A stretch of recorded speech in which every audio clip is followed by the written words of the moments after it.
back to my channel, LayTube. I hope you're all doing good, staying healthy and hydrated. I hope your week is going well.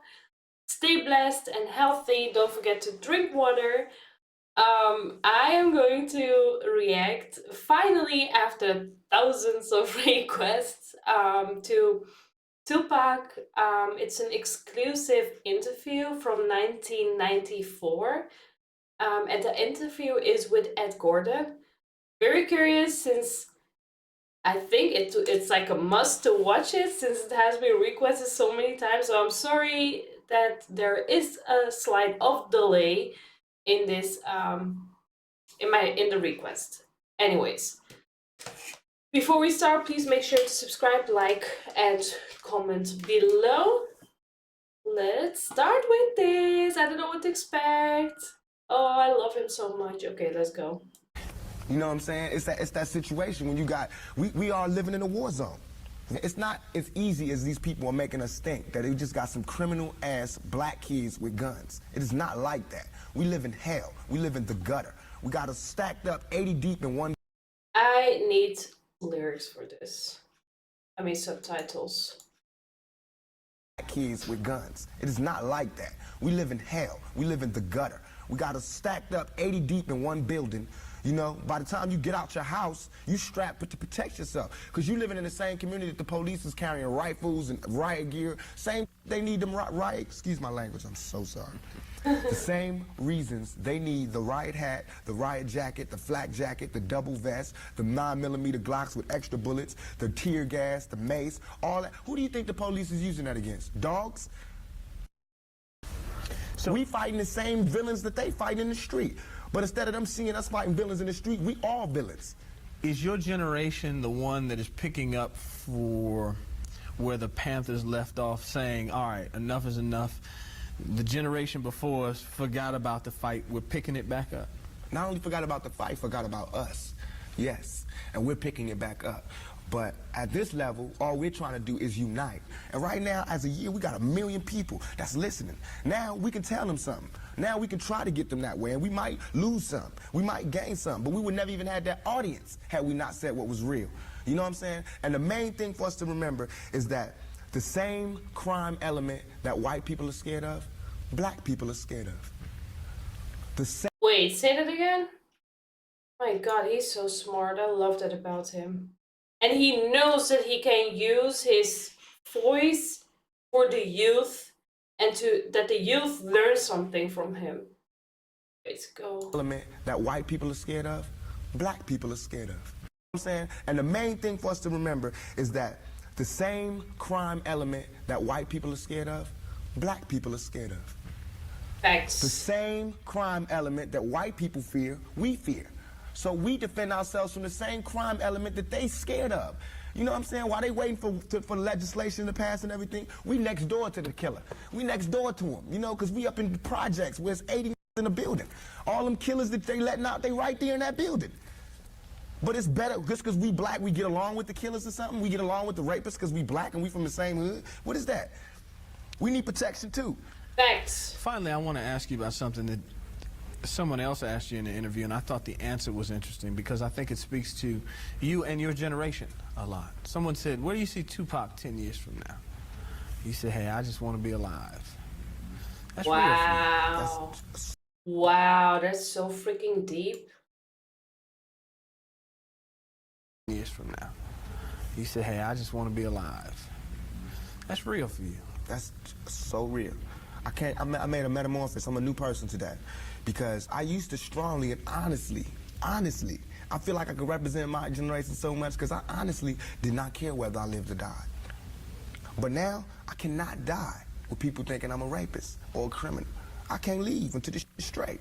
You know, I'm not suicidal. I can't go until y'all really know what time it is. And then after that, boom, it's all over. And we can see, you know, how this shit fall. But that's how it is. And the reason being is because if I can't live free, if I can't live with the same respect as the next man, I don't want to be here.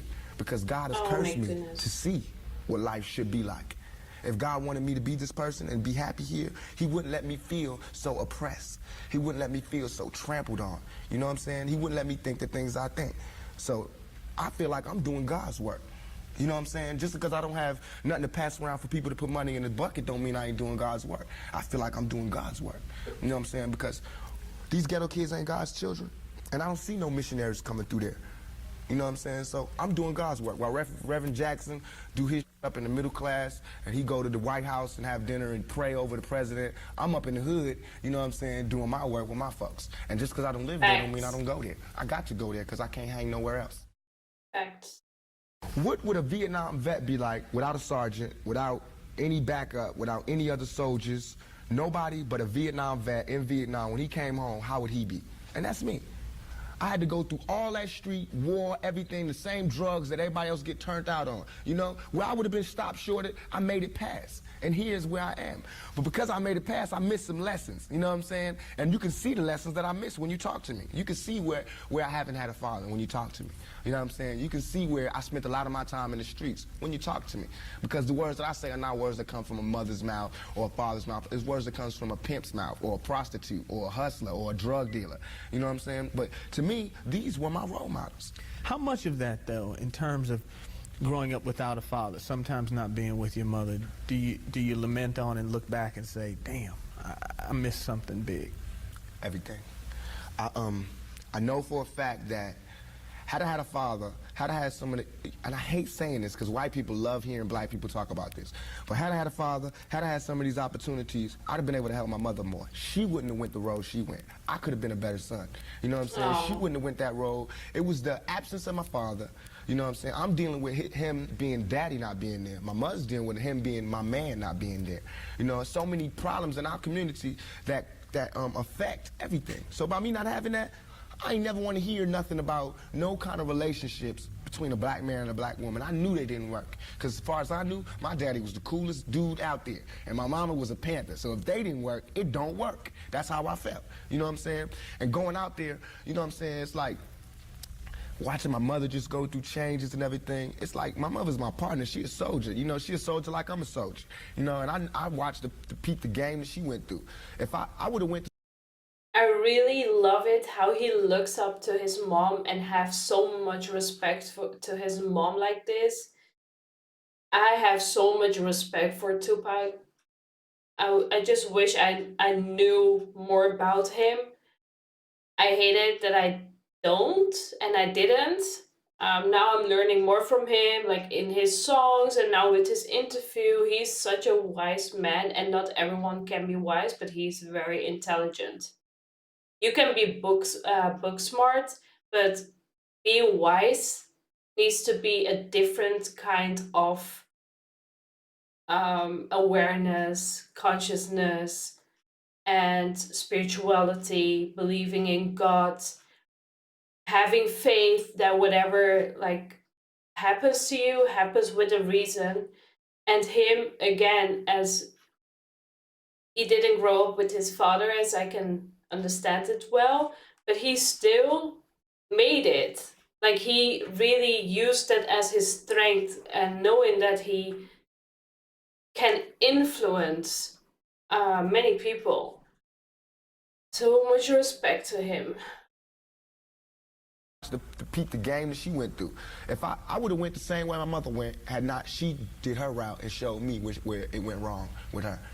My mother always told me, don't you ever, ever just volunteer yourself to our people, because they'll use you. That's what they do. You know what I'm saying? She also told me to follow my heart and for me to be the leader.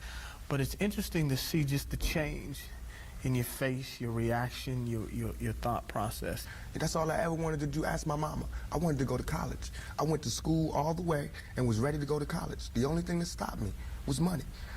The time all the kids in my school was writing applications to go to college, I didn't have no lights and no electricity. And that ain't my mama's fault.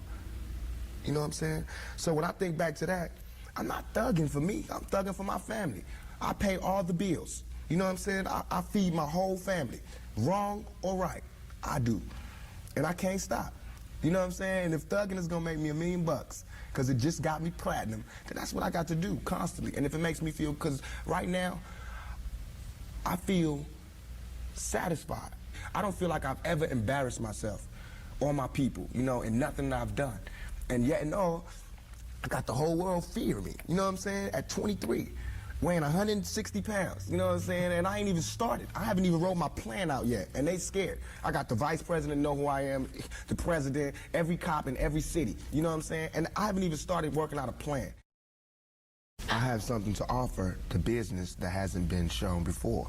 You know, I have a whole energy that represents not just black youth, but white youth, Mexican youth, you know what I'm saying? That change right before you go from being 18 and unresponsible to when you go to being like 21, 22, and the whole world's on your shoulders.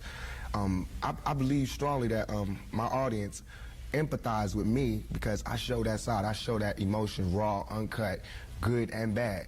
And so I think I can bring that more funnel, more directed into screenplays, more albums, producing, managing, you know what I'm saying? If I can figure out just how to control it, I can use it on a lot of different levels.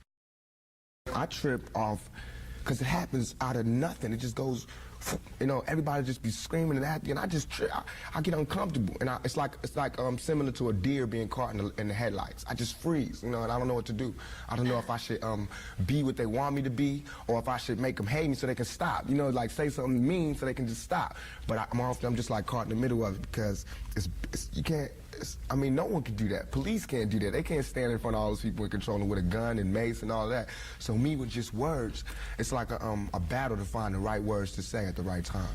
I'm curious, when you think about the idea that you do have that kind of control over so many people, in one sense, the whole idea of being a role model comes up in the imagery. And a lot of people who know you, and I talked to them beforehand, suggested that, hey, you know, when you meet him, he's going to be something entirely different than you imagined and what the media is portraying him.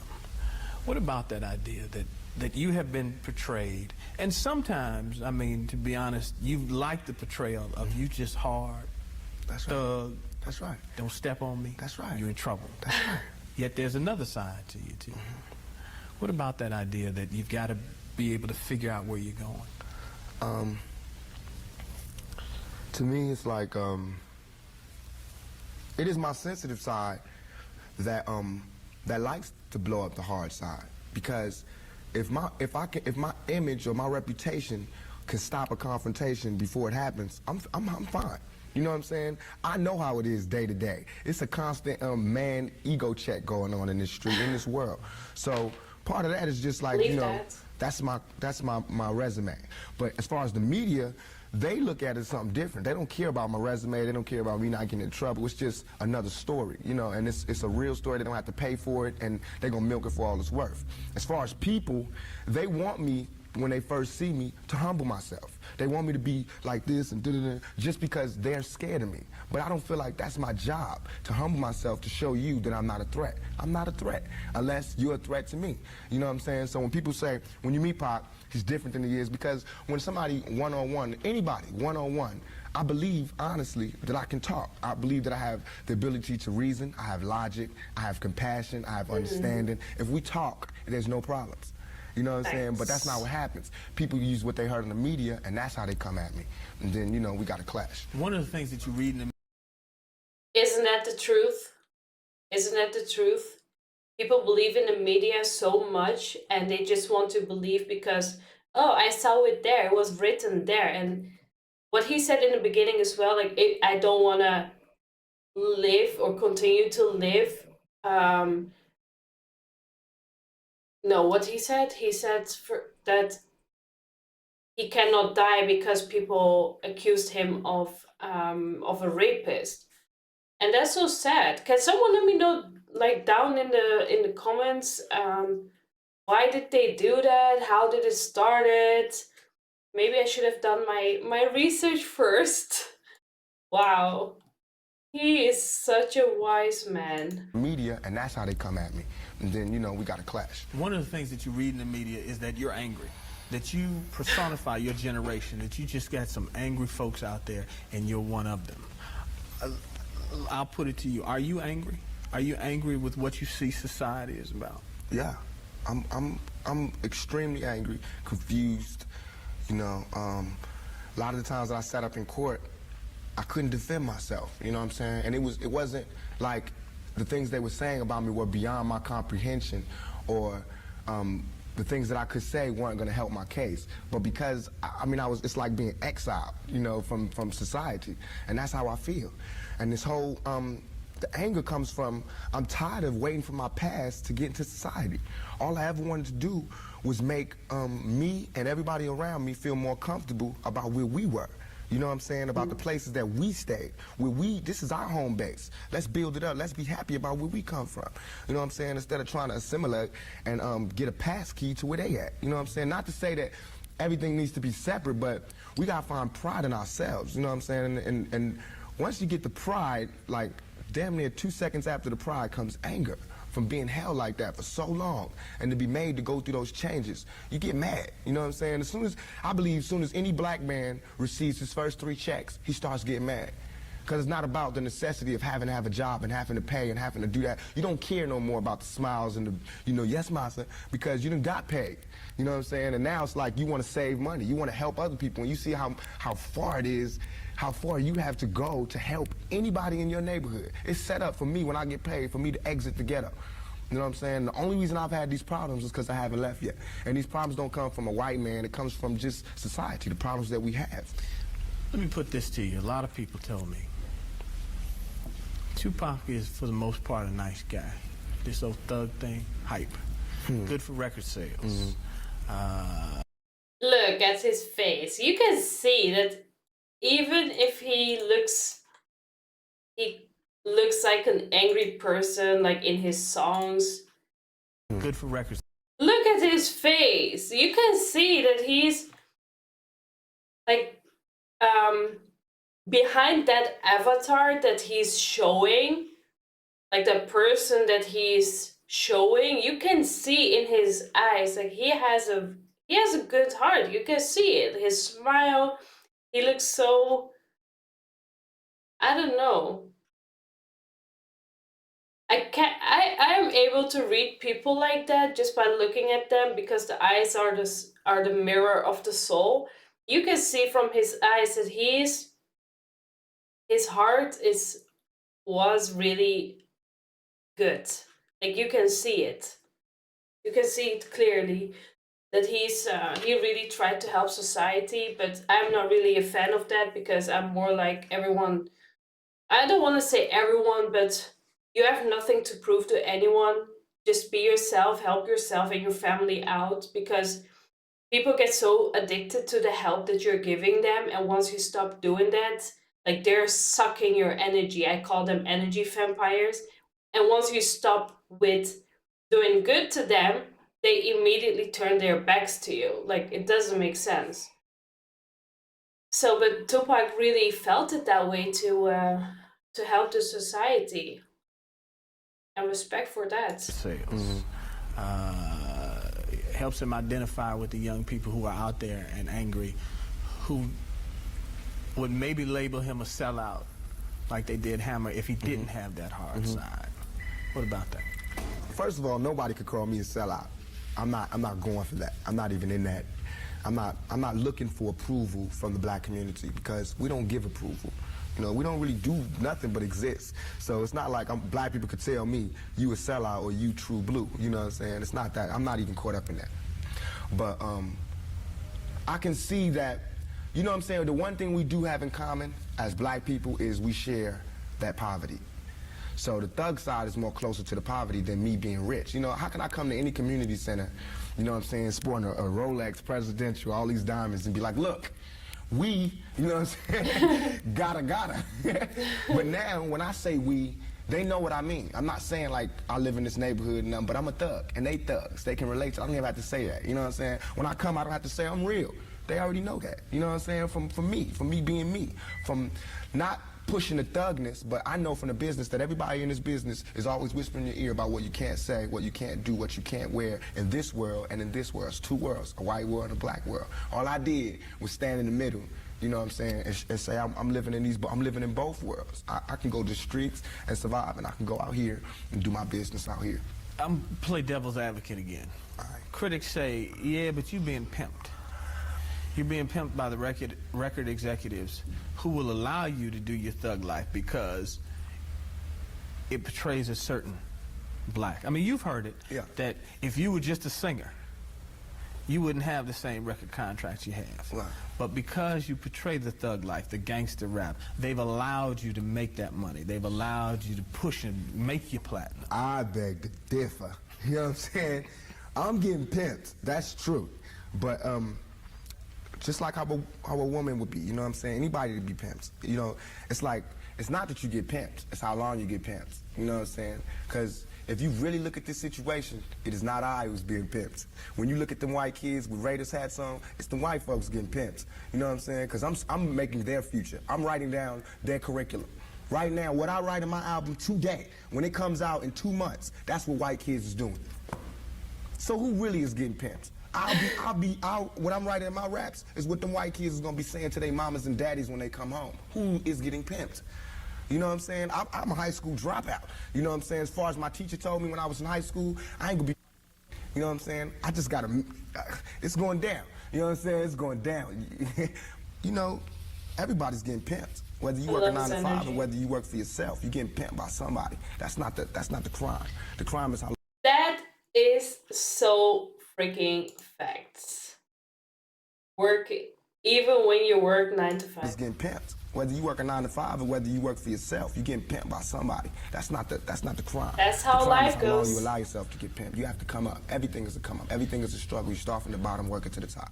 Facts. The press and the media make you think that a black man arming himself is illegal or criminal, or that he wants to arm himself to rob a liquor store or something.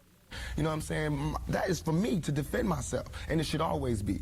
It's just about surviving, you know, and we have to be honest about the tools that we use to survive.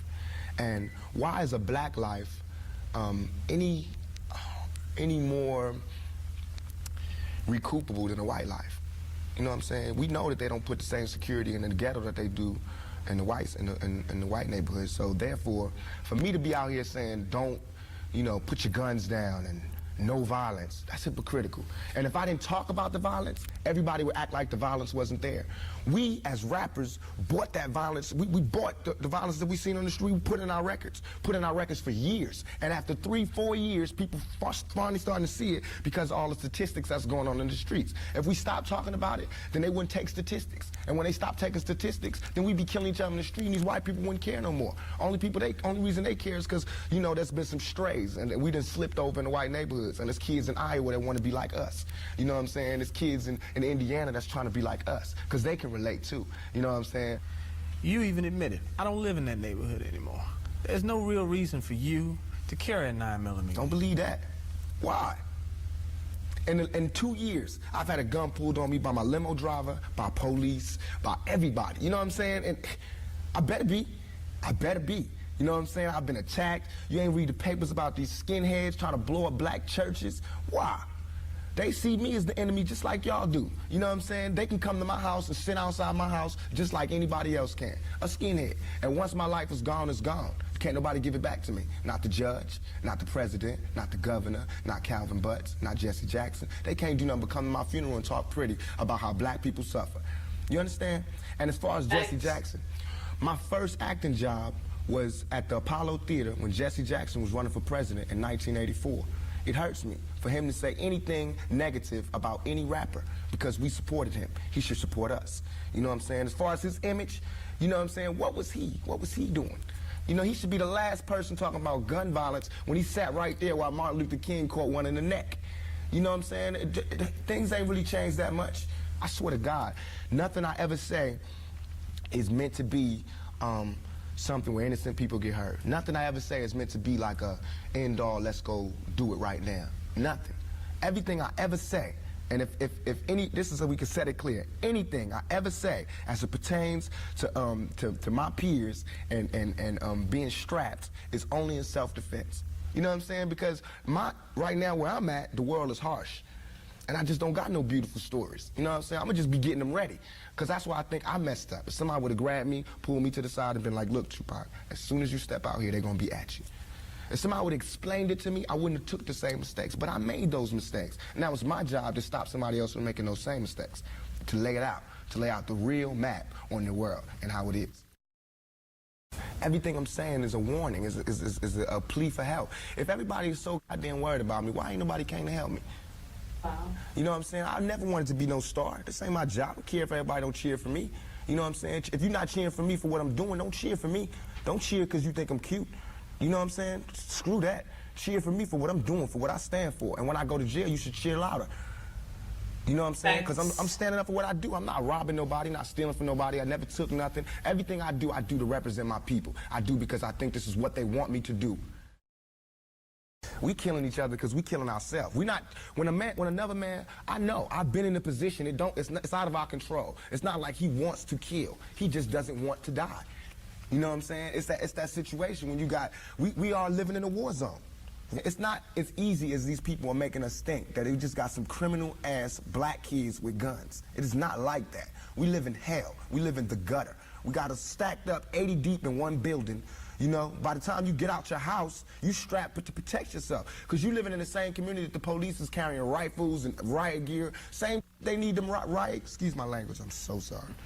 The same reasons they need the riot hat, the riot jacket, the flak jacket, the double vest, the 9mm Glocks with extra bullets, the tear gas, the mace, all that. Who do you think the police is using that against? Dogs? So we fighting the same villains that they fight in the street. But instead of them seeing us fighting villains in the street, we all villains. Is your generation the one that is picking up for where the Panthers left off, saying, all right, enough is enough? The generation before us forgot about the fight. We're picking it back up. Not only forgot about the fight, forgot about us. Yes, and we're picking it back up. But at this level, all we're trying to do is unite. And right now, as a year, we got 1 million people that's listening. Now we can tell them something. Now we can try to get them that way, and we might lose something. We might gain something, but we would never even have that audience had we not said what was real. You know what I'm saying? And the main thing for us to remember is that the same crime element that white people are scared of, black people are scared of. The same crime element that white people fear, we fear. So we defend ourselves from the same crime element that they scared of. You know what I'm saying? While they waiting for legislation to pass and everything, we next door to the killer. We next door to him, you know, because we up in the projects where it's 80 in the building. All them killers that they letting out, they right there in that building. But it's better, just because we black, we get along with the killers or something? We get along with the rapists because we black and we from the same hood? What is that? We need protection too. Finally, I want to ask you about something that someone else asked you in the interview, and I thought the answer was interesting because I think it speaks to you and your generation a lot. Someone said, where do you see Tupac 10 years from now? You said, hey, I just want to be alive. That's so real. crazy. That's so real. I made a metamorphosis. I'm a new person today. Because I used to strongly and honestly, I feel like I could represent my generation so much because I honestly did not care whether I lived or died. But now, I cannot die with people thinking I'm a rapist or a criminal. I can't leave until this is straight. You know, I'm not suicidal. I can't go until y'all really know what time it is. And then after that, boom, it's all over. And we can see, you know, how this shit fall. But that's how it is. And the reason being is because if I can't live free, if I can't live with the same respect as the next man, I don't want to be here. Because God has cursed me to see what life should be like. If God wanted me to be this person and be happy here, he wouldn't let me feel so oppressed. He wouldn't let me feel so trampled on. You know what I'm saying? He wouldn't let me think the things I think. So I feel like I'm doing God's work. You know what I'm saying? Just because I don't have nothing to pass around for people to put money in the bucket don't mean I ain't doing God's work. I feel like I'm doing God's work. You know what I'm saying? Because these ghetto kids ain't God's children. And I don't see no missionaries coming through there. You know what I'm saying? So I'm doing God's work. While Reverend Jackson do his up in the middle class, and he go to the White House and have dinner and pray over the president, I'm up in the hood, you know what I'm saying, doing my work with my folks. And just because I don't live there don't mean I don't go there. I got to go there because I can't hang. Oh my gosh, You know what I'm saying? guys. Because these ghetto kids ain't God's children. This was such a deep and beautiful interview because now I finally got to see and hear more about him, and like I knew already from his songs how he thinks, how he put that in his words, how he wants to influence the youth in good, and now seeing him speak like this, wow. This was a beautiful and very nice interview. For me, color doesn't matter. I I really feel what he is saying, that it's like war. The world is like a war and everyone is fighting with each other for something, for the benefits or ego or hate or jealousy or whatever. I really hate that about how it is going on now. So, folks, do good, be good, take care of yourself. Good. Um, Only care about yourself and be grateful for whatever you have. Be thankful and oh, I want to watch this now again. I'm gonna do that off camera. Anyways, guys, before you leave, please make sure to subscribe, like, comment below. Let me know down below what you think of this interview. I really enjoyed it so much, so thank you again. And if you have more interviews from Tupac, let me know down below as well. Anyways, guys, I hope to see you guys next time. Bye.